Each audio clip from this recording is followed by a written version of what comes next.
हरे नमः। धर्माचा जणू मूर्तिमान पुतळा भासे जना भुवरी दीक्षा देव निजो जगतिया बद्धास हो उद्धरी वाणीने वदता भागवती कथा व्यासाप्रती भासला तो हा गुरुश्री जनार्दन असा पाटांगणी शोभला।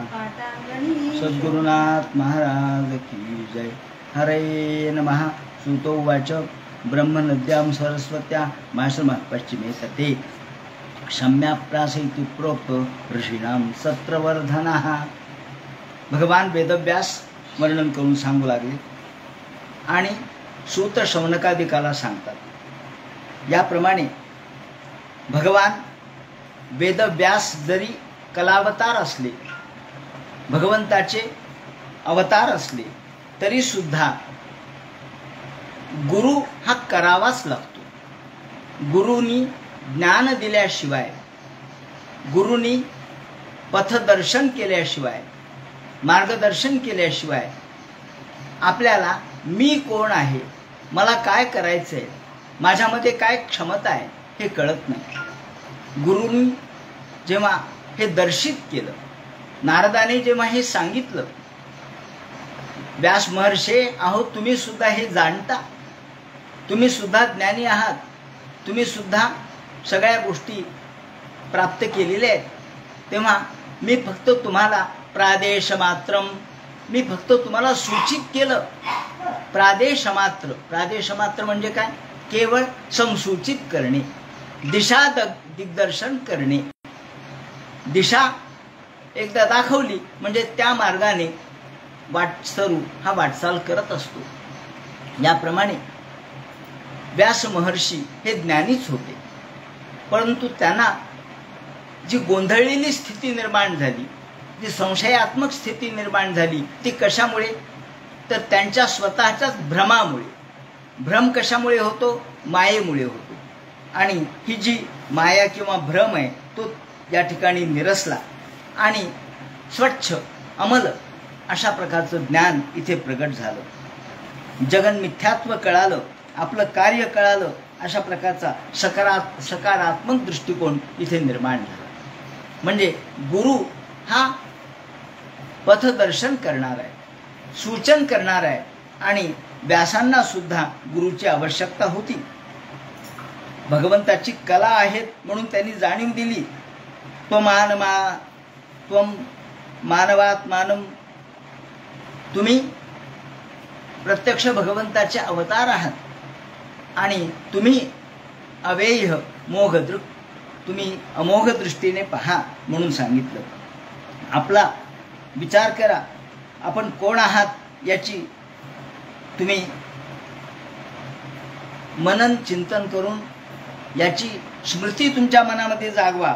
या प्रकारे या ठिकाणी चिदाभास हा केवळ जीव हा भ्रम आहे। बुद्धीचं कर्तृत्व आत्म्याच्या ठाई आणि आत्म्याचं कर्तृत्व बुद्धीच्या ठाई, अशा प्रकारचा हा भ्रम आपण या ठिकाणी करतो। तेव्हा हे उपाधीमुळे अशा प्रकारची गोष्ट होते। उपाधीचे दोन प्रकार असतात, एक सोपाधिक आणि दुसरी निरुपाधिक। ही आपल्याला सोपाधिक जो भ्रम आहे तो आपल्याला या ठिकाणी असतो आणि हा भ्रम दोन प्रकारचा, सोपाधिक आणि निरुपाधिक अशा दोन प्रकारचा। ही उपाधी काढली म्हणजे आपल्याला खरं स्वरूप कळतं आणि म्हणून ही उपाधी जेव्हा आपण बाजूला करतो, जसं पाण्यामध्ये काठी वाकडी दिसते, कशामुळे दिसते? पाण्यामध्ये काठी वाकडी दिसते। वाकडी आहे का काठी? नाही, काठी वाकडी नाही, पण काठी वाकडी दिसते का? तर या ठिकाणी पाणी ही जी उपाधी आहे त्या उपाधीतून जाताना आपल्या दृष्टीलाच वाकडेपणा निर्माण होतो। म्हणजे सूर्यकिरण जेव्हा या पाण्यामधून पुढे जातात तेव्हा ते वक्र होतात, हा सिद्धांत आहे। आणि म्हणून आपल्याला पाण्यामध्ये काठी वाकडी दिसते. तर प्रत्यक्षात ती नाहीये, पण दिसते ही मात्र खरं. तर उपाधीमुळं आपल्याला ही भ्रमात्मकता निर्माण होते आणि ही उपाधी एकदा काढून टाकली की आपण मुक्त होतो. याप्रमाणे त्यांनी सांगितलं. आणि ते म्हणतात की अशा प्रकारे ही द्वैताचे जे दोन प्रकार आहेत, एक मृण्मय आणि दुसरं मनोमय. खरं म्हणजे जी जीवोपाधी, कारणोपाधी आणि कार्योपाधी अशा दोन उपाधी आहेत. कार्योपाधी ही आपल्याला बाधक आहे, कारणोपाधी बाधक नाही. म्हणजे पंचमहाभूत बाधक नाही आहेत. पृथ्वी काय बाधक आहे का? पृथ्वी आहेच आहे, पण तुम्ही जेव्हा म्हणाल की ही जागा माझी, हा प्लॉट माझा, ते मात्र बाधक आहे, कारण ते आपण निर्माण केलेले आहे. सब भूमी गोपाल की असं म्हटलं तर मग आपल्याला बाधकता काहीच नाही. म्हणून पंचमहाभूत बाधक नाहीत. भगवंतांनी निर्माण केलेल्या गोष्टी त्याला म्हणतात कारणोपाधी, ती आपल्याला बाधक नाही. पण कार्योपाधी जे आपण निर्माण केले ते आपल्याला बाधक आहे. या दृष्टीने जगामध्ये हजारो मुलं आहेत, त्या बाधक नाही आहेत, पण आपला मुलगा आपल्याला ममत्वामुळे बाधक आहे. सांगायचं, आपली वस्तू आपल्याला बाधक असते. या दृष्टीने विचार केला तर गंगेचं पाणी शुद्धच आहे, नदीचं पाणी शुद्धच आहे. मुकुंदराजांनी एक दृष्टांत दिलेला आहे. मुकुंदराज असं म्हणतात की वेगळिकेमध्ये दुःख आहे, एकरूपत्वामध्ये दुःख नाही. हाच अर्थ असा आहे की आपण नदीमध्ये स्नान करतो, सगळेच करतो, तिथे शुद्धाशुद्धतेचा विचार कुठे हो नाही. पण नदीतून आपण घागर भरून आणली, हे सवळ्यातली घागर आहे, त्याच नदीमध्ये स्नान केलं, त्याच नदीमध्ये सगळेच स्नान करतात, तिथे ते म्हणजे ते एकरूप आहे. पण वेगळं तिथून पेलाभर पाणी वेगळं आणलं की तिथं मात्र अशुद्धता आहे, तिथे मात्र शुद्धाशुद्धतेचा विचार आहे. तात्पर्य असं आहे की कार्योपाधी बाधक आहे, कारणोपाधी बाधक नाही. नदी बाधक नाही, पण नदीतून आणलेलं पेलाभर पाणी हे मात्र आपल्याला शुद्धाशुद्धतेच्या दृष्टीने बाधक आहे. तेव्हा एवढं तात्पर्य लक्षात आलं म्हणजे पुरेसे. याप्रमाणे द्वैताचे जे दोन प्रकार आहेत, एक मृण्मय आणि दुसरं मनोमय. ते म्हणतात की मृण्मय हे बाधक नाहीये, पण मनोमय बाधक आहे. मना कृतं कृतं राजन न शरीर कृतं कृतं. मनाने केलेला व्यवहार आपल्याला बाधक असतो, केवळ शरीराने केलेला व्यवहार बाधक नाही. त्यामुळे ते म्हणतात ईश्वराची कारणोपाधी ही आपल्याला बाधक नाही, पण कार्योपाधी जी जीवाची आहे ती बाधक आहे. याप्रमाणे त्यांनी ज्ञान सांगितलं.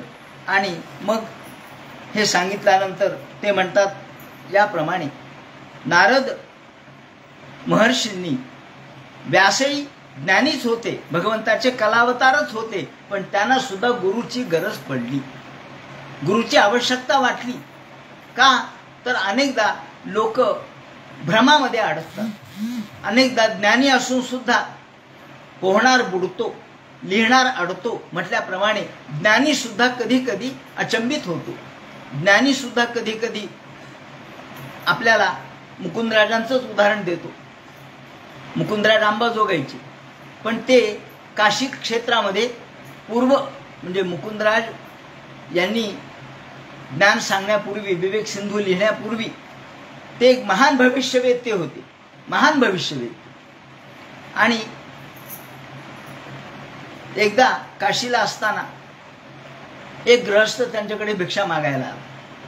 आल्याबरोबर त्यांनी त्याच्याकडे पाहिलं. हा रघुनाथ नावाचा एक शिष्य होता.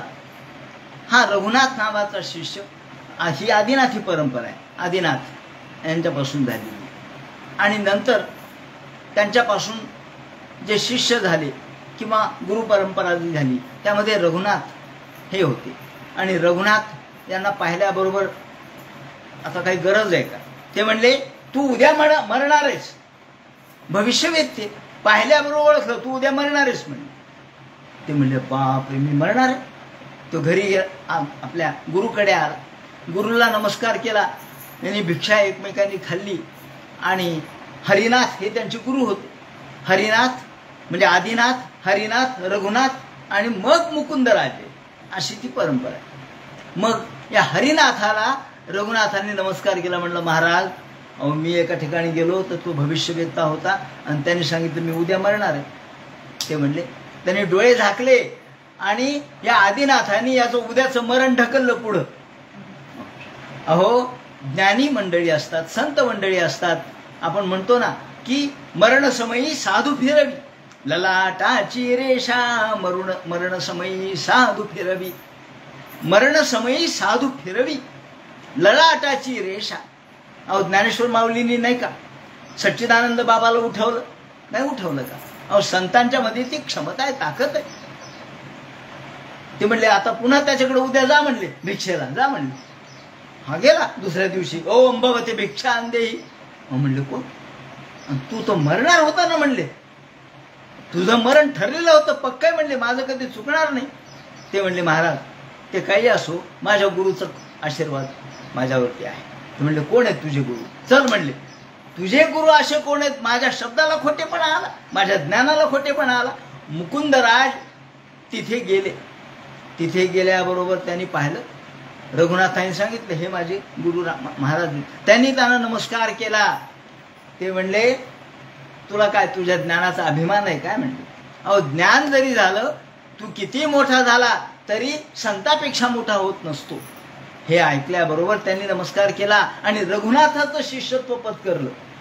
ते रघुनाथाचे शिष्य झाले आणि पुढे मग मुकुंदराजांनी विवेक सिंधू लिहिला. ही गोष्ट नंतरची आहे, पण आधी ते ज्ञानी होते, भविष्यवेत्ते होते. सांगायचं तात्पर्य असं की किती मोठा जरी आला तरी त्याला गुरुची गरज आहे. गुरु असल्याशिवाय योग्य मार्गदर्शन घडत नाही. नाहीतर आपण ज्ञानामध्ये भरकटत राहतो.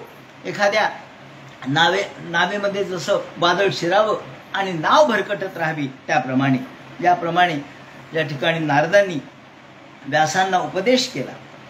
आणि उपदेश केल्यानंतर नारद म्हणतात, आता या ठिकाणी किती गोष्टी सांगितल्यात नारदांनी. या भागवत शास्त्र म्हणून ज्याला आपण वर्णन करतो, भागवत हे भक्तीचं शास्त्र आहे. आणि भक्तीचं शास्त्र असल्यामुळे भक्तीच्या या पायऱ्या त्यांनी मांडलेल्या आहेत. कोणकोणत्या पायऱ्या मांडल्यात त्यांनी? ते म्हणतात याप्रमाणे आपण भगवंताची जी भक्ती करत असताना काय काय केलं पाहिजे हे त्यांनी या ठिकाणी सांगितलंय. आपण भगवंताची भक्ती शुद्ध अंतःकरणाने करताना ते म्हणतात की क्रियायोग सांगितलाय. हा क्रियायोग म्हणजे काय? कोणत्या प्रकारच्या क्रिया केल्या पाहिजेत, हा क्रियायोग आहे. क्रियायोग या 4 पद्धतीने त्यांनी मांडलेला आहे. कोणत्या? तर आधी आपल्याला संतांची संगत लागली पाहिजे. संत सहवास ही पहिली गोष्ट आहे. संत सहवासानंतर आपल्याला या क्रियायोगामध्ये आमयो यष्टभूतानाम जायते येन सुब्रत असं त्यांनी म्हटलंय. आमयो यष्टभूतानाम, नारद म्हणतात आमयो यष्टभूतानाम. आमय म्हणजे ज्याला आपण आपल्यातले रोग म्हणू. रोग, एखाद्या माणसाला एखाद्या गोष्टीमुळे रोग झाला तर वैद्य काय करतात? त्याला त्याच गोष्टीचा उपाय सांगतात. आमयो यष्टभूतानाम जायते येन सुब्रत.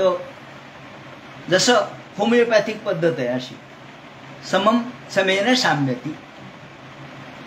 तुम्हाला एखादा रोग झाला, साखर तुम्ही खाल्ली म्हणून तुम्हाला पित्त वाढलं, तर वैद्य पुन्हा तुम्हाला साखरच खायला सांगतात. कारण पित्तावर उपाय कोणता? गोड हाच उपाय आहे पित्तावर. गोड हाच उपाय. ते म्हणतात अहो गोडीमुळे तर माझं पित्त वाढलं. ते म्हणे तरी सुद्धा हाच उपाय आहे, पण माझ्या पद्धतीने घ्या. मी सांगतो त्या मात्रेमध्ये घ्या, मी सांगतो त्या प्रमाणात घ्या, मी सांगतो त्या अनुपानात घ्या. म्हणून या ठिकाणी ते म्हणतात आमयो यष्टभूतानाम जायते येन सुब्रत तदेव ह्यामयम द्रव्यम न पुन्हा ते चिकित्सितम. ज्या गोष्टीमुळे रोग झालेला असतो त्याच गोष्टीचा उपाय त्यावर चालतो. म्हणून तुम्हाला रोग कशाने झालाय? हा संसाराचा रोग कशाने झालाय? ते म्हणले प्रवृत्तीमुळे. मग प्रवृत्तीमुळे रोग झालाय, आमच्या वासनेमुळे रोग झालाय, तर ही प्रवृत्ती तुम्ही ईश्वर कारणे लावा. हे अनुपान आहे. ईश्वराच्या द्वारा भगवंताकडे जर तुमची ही प्रवृत्ती लावली, आत्ताच निवृत्ती नाही जमणार तुम्हाला, पण प्रवृत्ती जे संसारामध्ये या ठिकाणचं रोप उपटायचं आणि दुसरीकडे लावायचं. जसं आपल्याला माहित आहे की या श्रेष्ठ दर्जाचे सावतामाळी संत, ते त्यांच्याकडे भेटायला एक जण आले. ते म्हणले आम्हाला ज्ञान सांगा. ते त्यांचं आमची माळी याची जात, पीक लावू बागायत.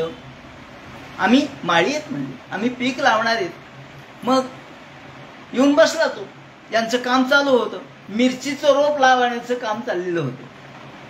वाफेमध्ये, एका वाफ्यामध्ये मिरच्या लावल्या होत्या आणि मग सावतामाळी एका मिरचीचं रोप घ्यायचे आणि दुसऱ्या वाफ्यात लावायचे, मिरचीचं रोप घ्यायचं आणि दुसऱ्या वाफ्यात लावायचे.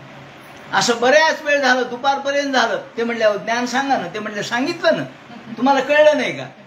म्हणले काय सांगितलं? एवढंच सांगितलं मी, या वाफ्यातलं रोप त्या वाफ्यात लावा, इकडचं मन काढा तिकडं लावा, हाच उपदेश आहे म्हणले, दुसरं काहीच नाही. म्हणून या ठिकाणी ते म्हणतात की ज्या वासनेमुळं तुम्हाला जन्म घ्यावा लागतो, ती वासना तुम्ही भगवंता कारणे लावा, तुम्ही मुक्त व्हाल.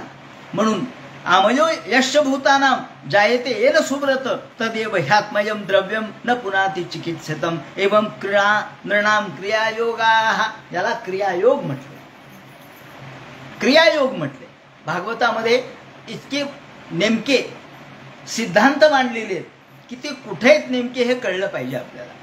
त्या क्रियायोग, क्रियायोग म्हणजे काय, या ठिकाणी त्याचं विवरण करत असताना त्यांनी म्हटलंय की हे क्रियायोग कोणता आहे? अत्रच प्रथमम महत् सेवा. टीकाकारांनी त्याचं वर्णन करताना क्रियायोग कोणता कोणता क्रियायोग करायचा आहे? क्रियायोग आहे, नुसती क्रिया नाही, क्रिया हा सुद्धा योग झाला पाहिजे. क्रिया योग आहे. योग म्हणजे त्याला नेमकेपणा आहे, त्याला एक शिस्त आहे, त्याला एक शास्त्रीयता आहे. कोणती? पहिल्यांदा आपण कर्मनिवृत्तये कल्पन्ते समर्था भवन्ति. आता आपल्याला भगवंता प्रीत्यर्थ कर्म समर्पित केलं पाहिजे, हा पहिला मुद्दा.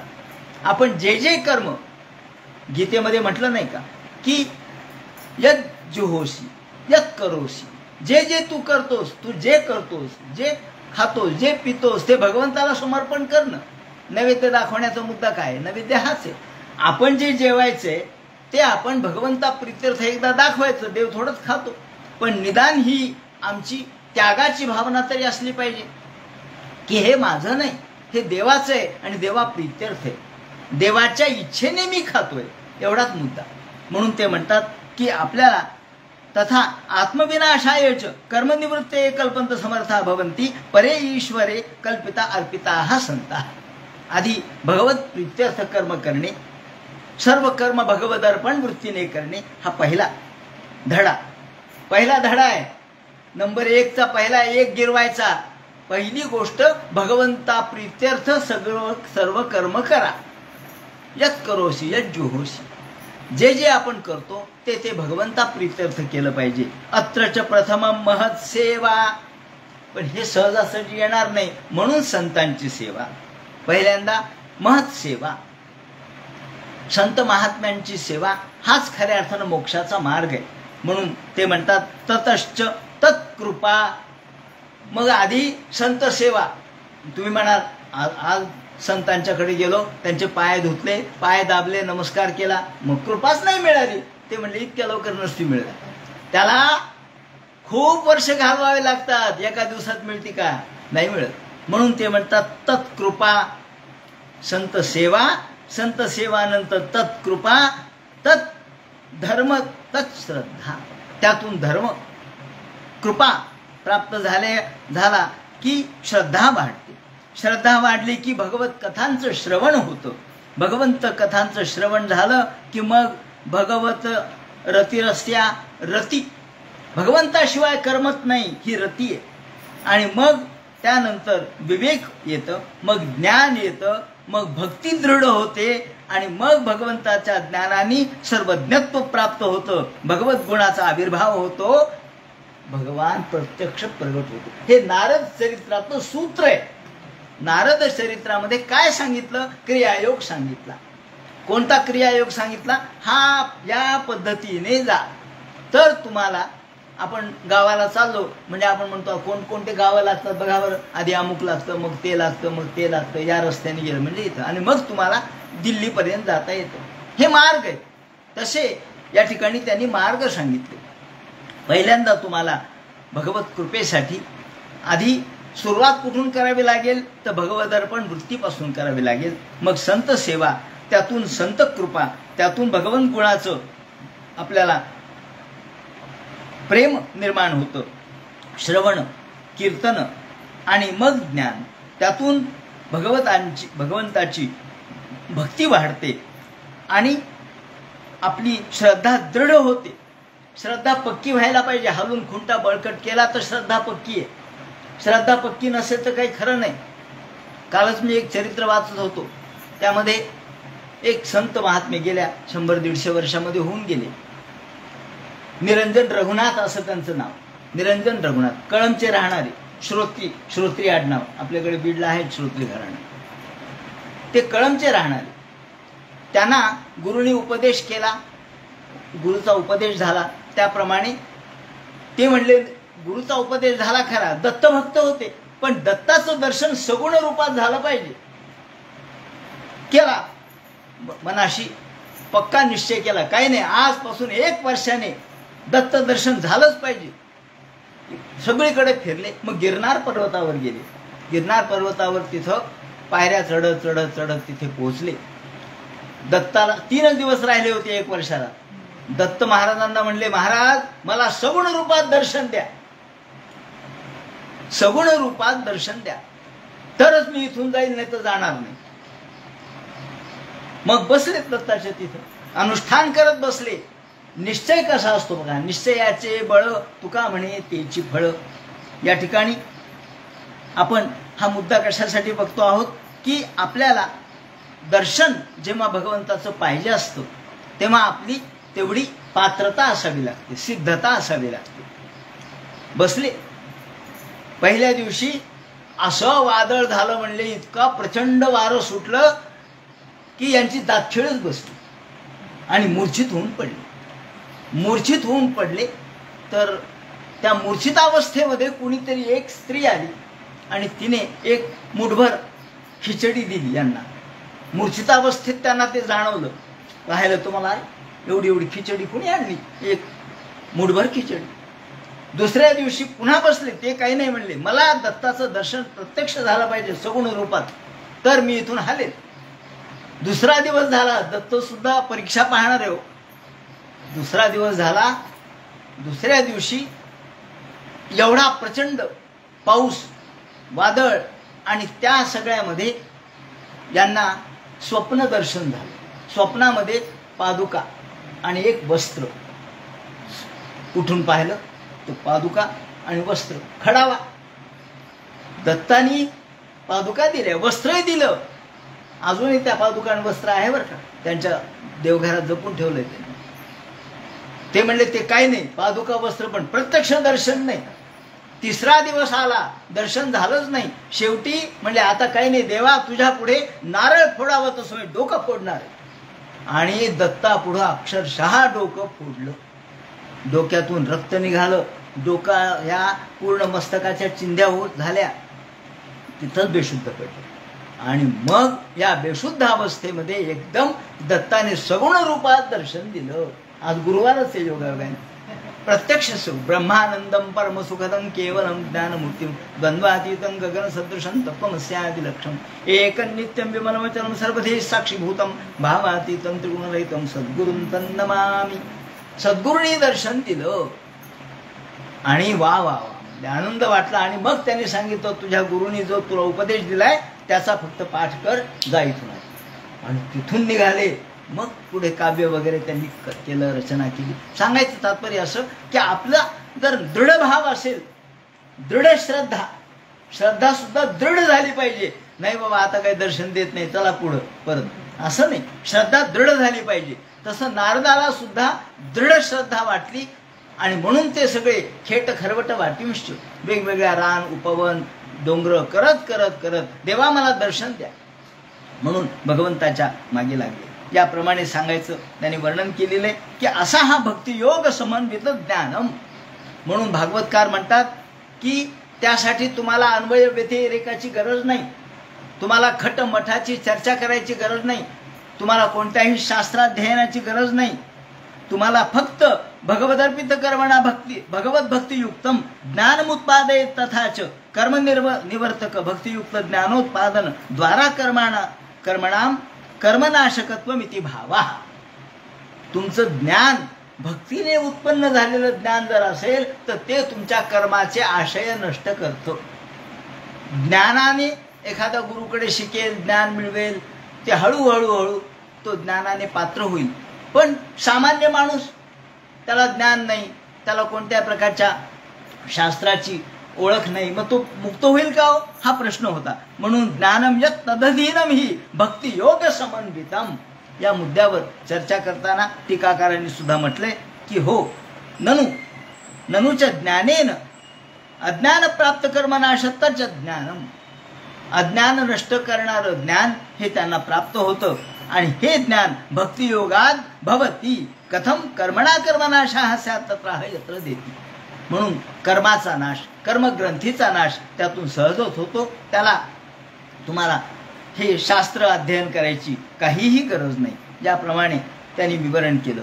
आणि मग ते म्हणतात की भगवंताच्या या अशा स्वरूपाने प्राप्त जेव्हा तो एकरूप होतो, तल्लीन होतो, तेव्हा भगवंत त्याला दर्शन देतो आणि त्याला या मोक्ष प्राप्त करून देतो. मोक्ष द्वारमपावृतम, मोक्षाचं द्वार या ठिकाणी उघडलं जातं.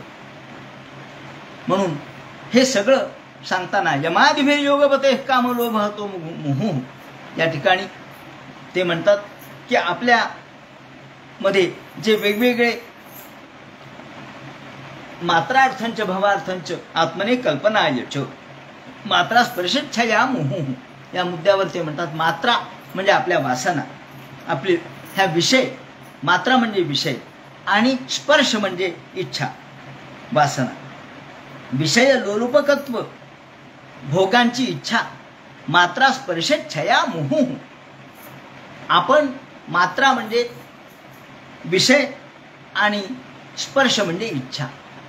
भोगेच्छेने आपण सामान्य जीव हा भोगेच्छेने गांधलेला आहे. भोगेच्छेमुळं तो गांधला गेलेला आहे. तर तो कसा काय मुक्त व्हावा? भवसिंधू प्लवो दृष्टो, तो या भवसिंधूमधून कसा काय मुक्त व्हावा? त्याला यम नियम प्राणायाम प्रत्याहार हे तर त्याला येत नाही. मग तो कसा मुक्त होईल? ते म्हणतात तो मुक्त होतो मुकुंद सेवया यद्वद, पण त्यासाठी फक्त भगवंताच्या सेवेची गरज आहे. तो त्यातून मुक्त होतो. त्याला बाकीच्या कशाचीच गरज नाही. त्याला कोणत्याही या अन्वय व्यतिरेकाच्या ज्ञानाची सुद्धा त्याला गरज नाही. या दृष्टीने मुकुंद भगवंताची सेवा हाच एक धर्म. मुकुंदाची सेवा, भगवंताची भक्ती हाच एक प्रधान धर्म या भागवत ग्रंथामध्ये सुरुवातीला मांडलेला आहे. या ठिकाणी सुरुवात कशी केली आहे? कोणताही शास्त्रीय ग्रंथ जर आपण घेतला तर त्याला 6 प्रकार त्याचे लिंग, त्याला लिंग म्हणतात. श्रवणाचे 6 लिंग असतात. उपोद्घात, उपोद्घात म्हणजे सुरुवात. उपसंहार म्हणजे शेवट. याचा उपोद्घात कुठून झालाय? नारद चरित्रातून झालाय. नारद चरित्रामध्ये भक्तीचं महात्म्य सांगितलंय. नैष्कर्म्यमप्यच्युत भाववर्जितम न शोभते ज्ञानमलम निरंजनम. याचा तुम्ही 12वा अध्याय काढा भागवताचा, हाच श्लोक आहे. नैष्कर्म्यमप्यच्युत भाववर्जितम न शोभते ज्ञानमलम निरंजनम. आणि हे भागवत कसं आहे? यत् वैष्णवानां प्रियम, यामध्ये सगळे भक्ती कर्म सहित ज्ञान यामध्ये आहे. 12वा अध्याय पहा, 12वा जो स्कंध आहे तो पहा. म्हणजे सुरुवात ज्यांनी केली आहे त्यांनी शेवट केलाय. शास्त्रीय ग्रंथामध्ये असं असतं. याला म्हणतात उपसंहार म्हणजे शेवट आणि उपोद्घात म्हणजे सुरुवात. उपोद्घात आणि उपसंहार एक असावा. कोणत्याही शास्त्रीय ग्रंथामध्ये काय असावं हे मी सांगतो. नंतर त्यामध्ये काय असावं? अजून अपूर्वता असावी. नवीन नवीन नवीन विषय असावेत. भागवतात असे नवीन विषय. त्यानंतर अभ्यास. अभ्यास म्हणजे पुन्हा पुन्हा. आता पहा, भक्तीचं महात्म्य अनेक कथांमधून सांगितलंय. जसं नारद चरित्र आहे, ध्रुव चरित्र आहे, प्रल्हाद चरित्र आहे. सगळेमधून काय सांगितलं? एकच सांगितलं, भक्ती, ज्याला म्हणतात अभ्यास. अभ्यास म्हणजे त्या ग्रंथामध्ये पुन्हा पुन्हा पुन्हा पुन्हा जसा कीर्तनकार मूळ पदावर येतो तसा ग्रंथकारांनी सुद्धा पुन्हा पुन्हा आपला विषय मांडलाच पाहिजे. पुन्हा पुन्हा तिथंच आलं पाहिजे. अजामिळ कथेतून काय सांगितलं, ध्रुवातून काय सांगितलं. म्हणजे भागवताचा सगळा अभ्यास झाल्यानंतर मी हे सांगतोय आपल्याला की या सगळ्यामध्ये काय आहे, कशा पद्धतीने मांडणी केली आहे शास्त्रीय रूपाने. म्हणून उपोद्घात, उपसंहार एक असणं, त्यानंतर अपूर्वता, त्यानंतर अभ्यास, त्याचबरोबर यामध्ये आपल्याला जे सांगायचंय त्याला महत्त्व दिलेलं असतं एखाद्या गोष्टीचं. आणि त्यामुळं याला आपण श्रेष्ठत्व कशाला दिलंय, बाकीच्या गोष्टीला कनिष्ठत्व, यज्ञ, याग, कर्म वगैरे याला कनिष्ठपणा, आणि एखाद्या गोष्टीला महत्त्व जर दिलं तर त्याला आपण म्हणतो की याला विशेष महत्त्व दिलेलं आहे. असं जर असेल तर त्याला ते सुद्धा भागवताच्या दृष्टिकोनातून आपल्याला योग्य लागू पडतं. आणि त्याचबरोबर फल, याचं फल काय, शेवटी याचं फल आपल्याला कैवल्यैक प्रयोजनम हे त्यांनी सांगितलं. याचं फळ काय, अंतिम परिणाम काय. परिणाम, परीक्षित मुक्त झाला हा परिणाम आहे, आपणही मुक्त होऊ हा परिणाम आहे. जर परीक्षित मुक्त झाला तर आपण का होणार नाही. म्हणजे आपल्या विधानामध्ये ज्याला त्रिकालाबाधित सत्यता म्हणतात ती असते. जसं उदाहरण असं केलेलं काव्यशास्त्रामध्ये की सांबाने सूर्यस्तवन केलं आणि तो रोगमुक्त झाला, असं एक विधान आहे. सांबाने सूर्यस्तवन केले आणि तो रोगमुक्त झाला, ही झाली घटना. मग याचा दुसरा अर्थ असा की कुणीही सूर्यस्तवन केलं तर कुणी रोगमुक्त होईल, कारण सूर्य हा रोग नष्ट करणार आहे. सूर्य आपल्या अंगामधले रोग राई, तर सकाळी उठलं म्हणजे आपोआपच निरोगीपणा प्राप्त होतो. हा साधा उत्तर आहे याचं. म्हणून भास्कर देही ममारोग्यम असं एका कवीने म्हटले.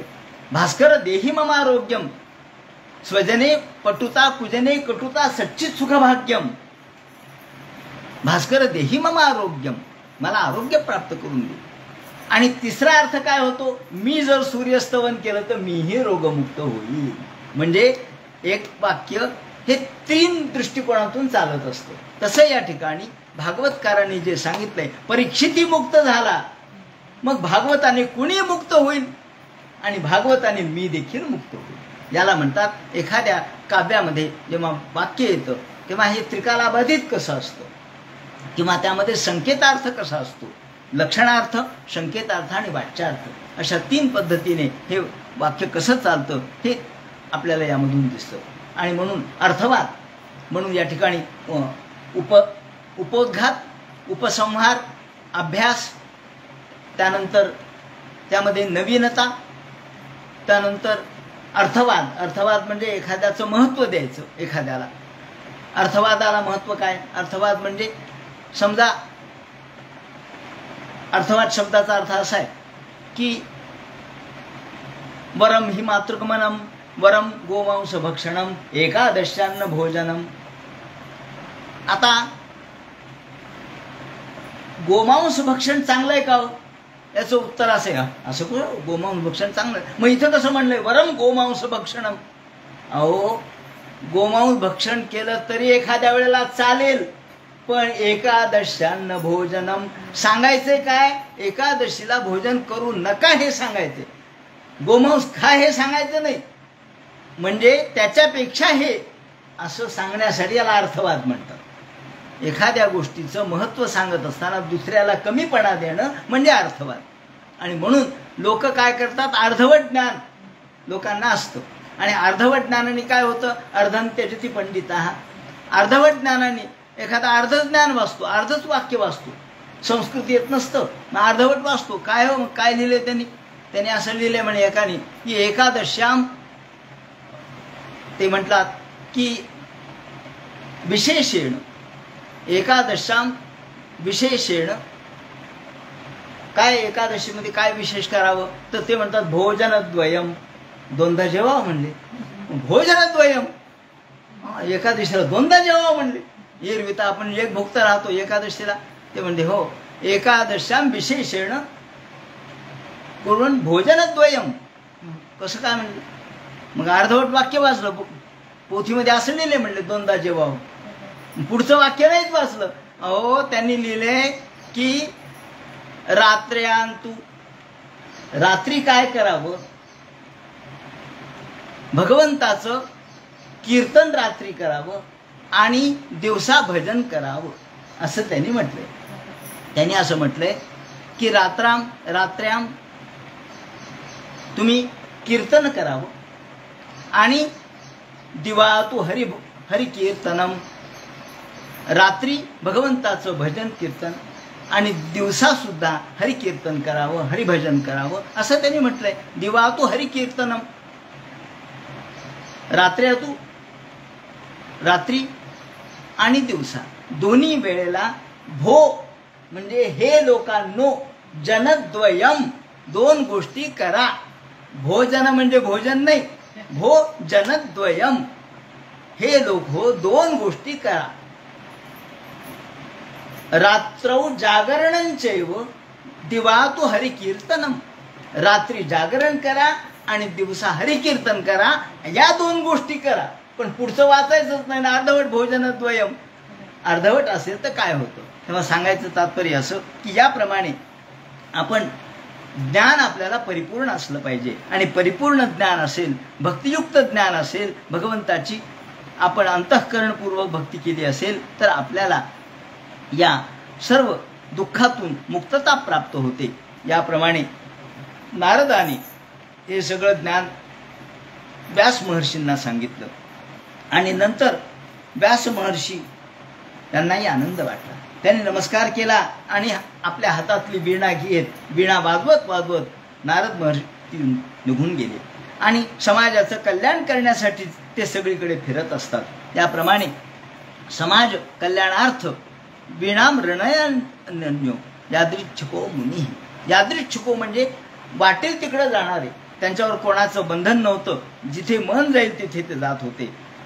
वा वा, देवर्षी खरं धन्य असो नारदाची की जे नारद कायम भगवंताचं गायन करत असतात, गीत गायन करत असतात आणि रमयत्यातुरं जगत, आतुर अर्थात दुःखी लोकांना मार्गदर्शन करत असतात. अशा नारदांचं खरोखर कौतुक हो आणि नारदांचं मोठेपण आहे आणि त्यांची धन्यता आहे. याप्रमाणे नारदाला नमस्कार केला व्यासांनी. नारद निघून गेले. निर्गते नारदे सूत. नारद निघून गेल्यानंतर मग भगवान बादरायणांनी काय केलं हे आम्हाला सांगा, असा प्रश्न विचारल्यानंतर सूत म्हणतात, शौनकादिका हो, जेव्हा नारद निघून गेले तेव्हा व्यास महर्षी ब्रह्मनद्याम सरस्वतीच्या तटाकावरती बसले. कुठल्या तटाकावर? तर पश्चिमे तटे, सरस्वतीच्या पश्चिम तटाकावर शम्याप्रास नावाचा आश्रम होता. शम्याप्रास का म्हटलंय तर ते म्हणतात शम्या युगकालिस्ताहा पुराहा, त्या ठिकाणी शमीची झाडं अधिक होते म्हणून त्याला शम्याप्रास असं म्हणतात. आणि बदरी षंड मंडिते, सगळ्या बाजूनी बोराची झाडं होती आणि शमी अधिक होते, त्यामुळं शम्याप्रास इति प्रोक्त ऋषीणाम सत्रवर्धना. याप्रमाणे त्या बदरिक आश्रमात आपल्या शम्याप्रास आश्रमात बसलेले असताना तस्मिन स्व आश्रमे व्यासो बदरी षंड मंडिते, सगळ्या बाजूने बोराच्या झाडाचं जणू काही एक परिघच होता. सगळ्या बाजूनी बोराचे झाडं जणू काही आपण लावावेत त्याप्रमाणे, जणू काही त्याला परकोट तयार करावा त्याप्रमाणे सर्वत्र हे बोराची झाडं. आसीनोपस्पृश्य स्नान केलं, संध्या केली, त्याचप्रमाणे भगवंताचं स्मरण केलं आणि ध्यान केलं. मनस्वयं प्रणिदध्यो मनस्वयं, भगवंताचं शांतपणाने ध्यान केलं.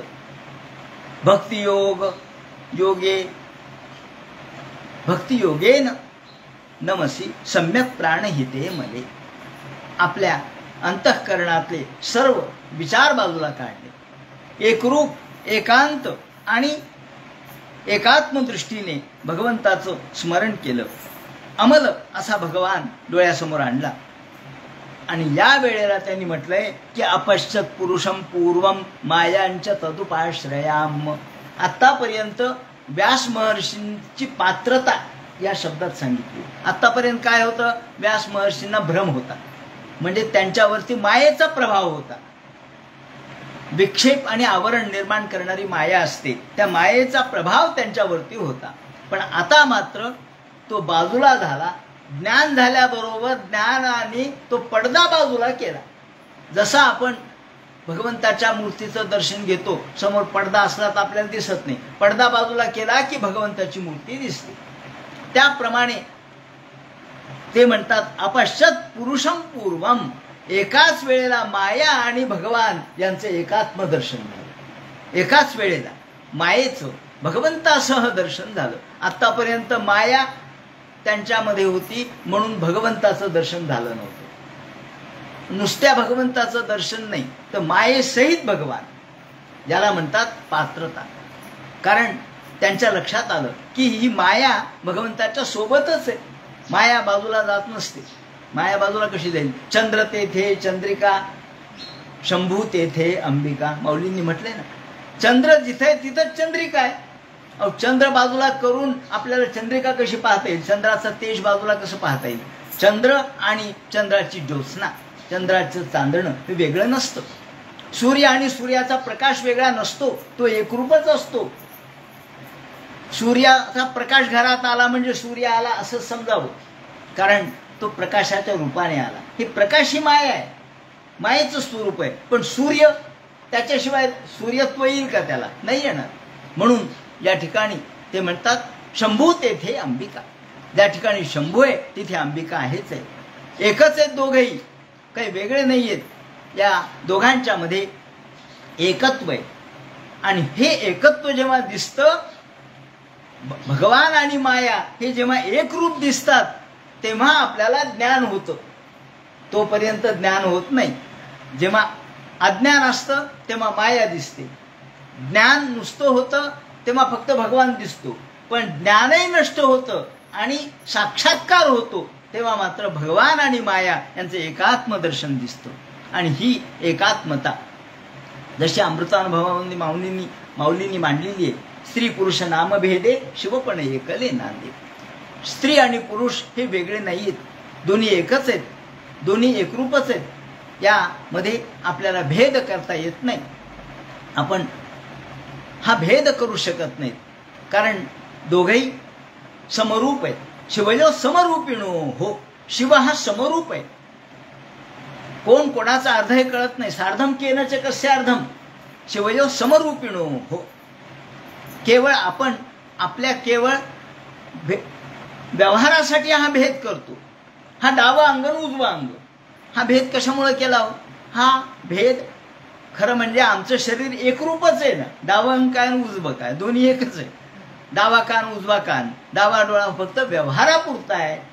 पण डाव्या डोळ्याला लागलं तर चालेल का? डावा डोळा फुटला चालेल का? नाही चालणार. तो माझाच आहे ना शेवटी.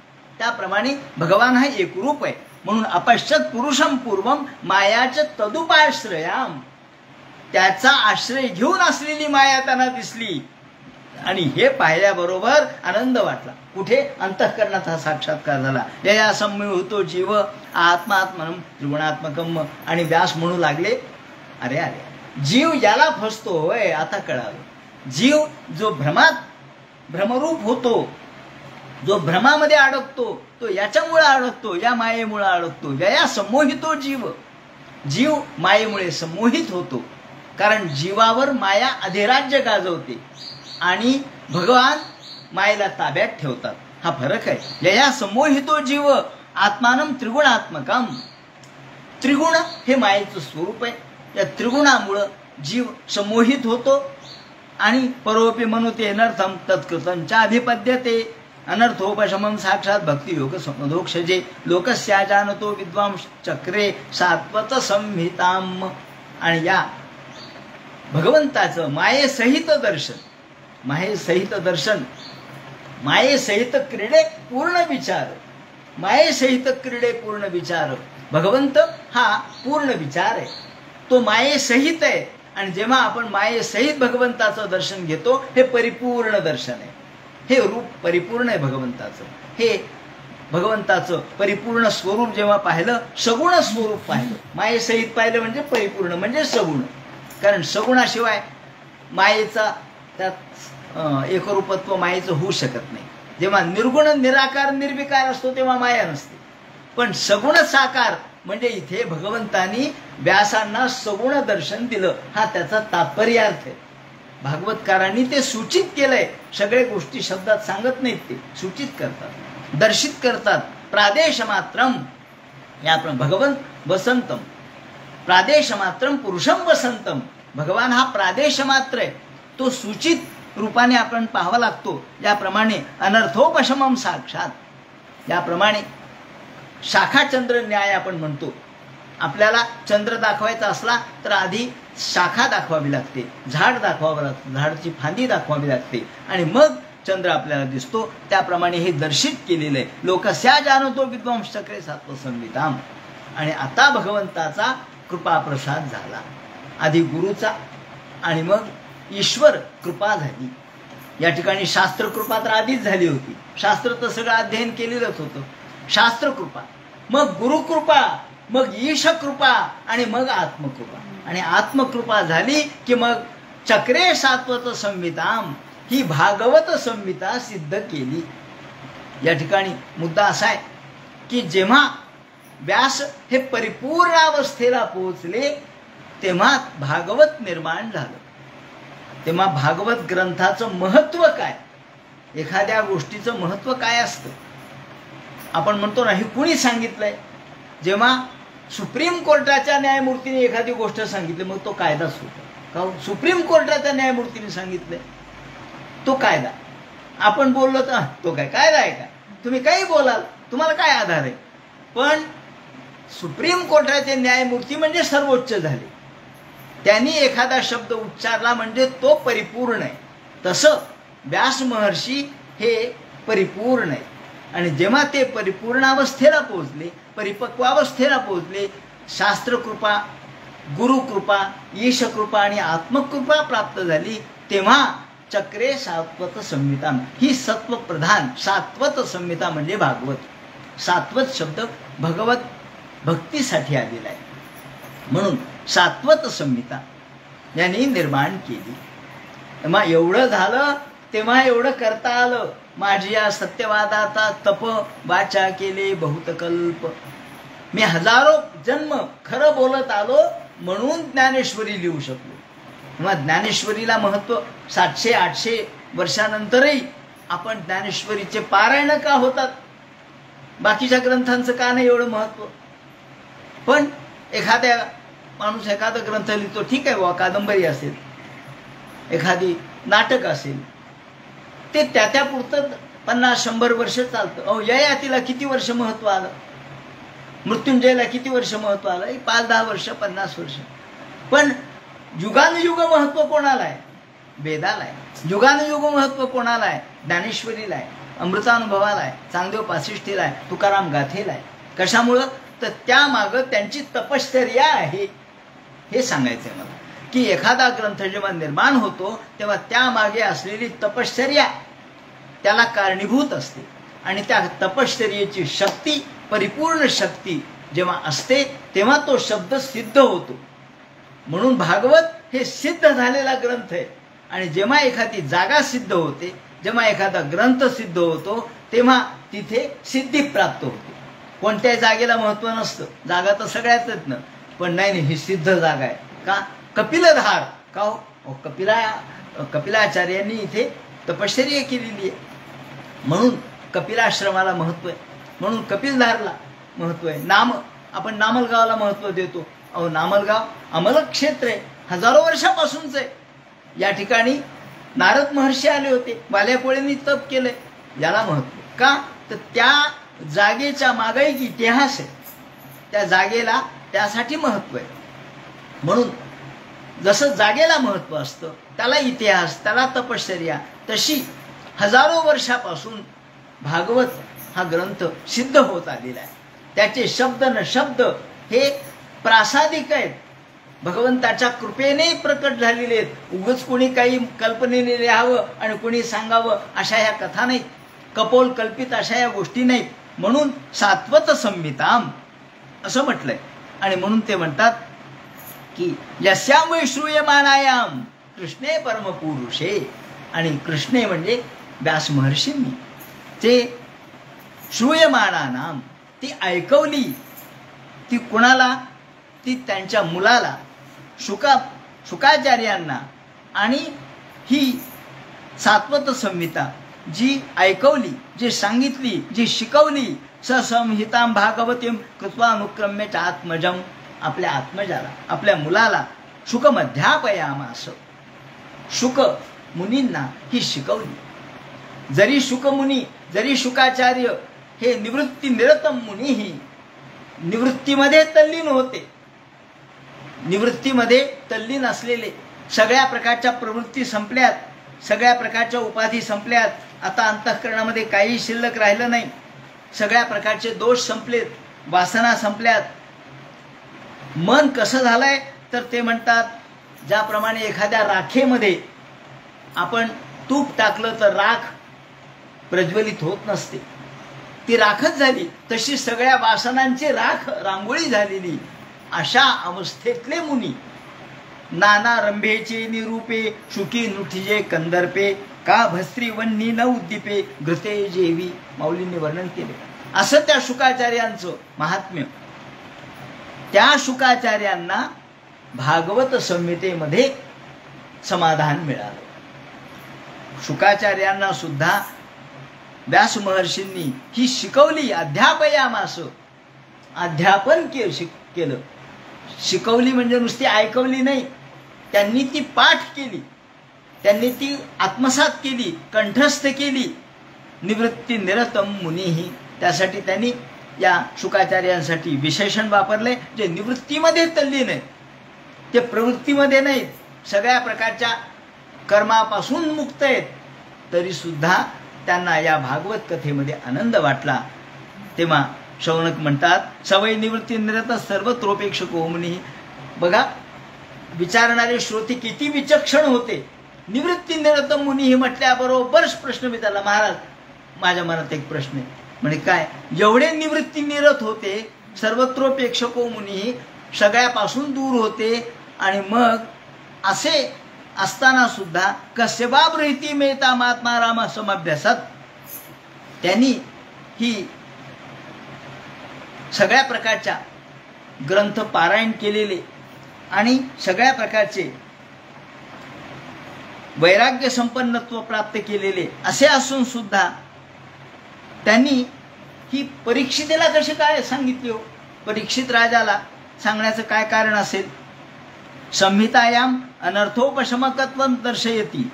म्हणून ते म्हणतात अशा शुकाचार्यांनी काय प्रयोजन झालं की ज्यामुळं त्यांना ही परीक्षितेला सांगावीशी वाटली, ते आम्हाला सांगा. आणि असं म्हटल्यानंतर आत्मारामाश्रमनियोर निर्ग्रंथ अप्यरुक्रमे कुर्वन्त्य हैतुकीं भक्तिं मिथ्थं भूतगुणो हरिः. मग आता या ठिकाणी शौनकाच्या प्रश्नाच्या अनुसार सूत काय उत्तर देतील की असे निवृत्ती निरत असलेले शुकाचार्य सुद्धा इत्थंभूत गुणो हरिः, भगवंताच्या गुणामध्ये कसे तल्लीन झाले, गुणवर्णनामध्ये कसे तल्लीन झाले, आणि हे परीक्षितीला का सांगितलं, कसं सांगितलं, हे ते जे सांगतील तो सगळा भाग उद्याच्या चिंतनात सांगण्यात येईल. हरे नमः. पुंडलिक वरदे हर विठ्ठल. सीता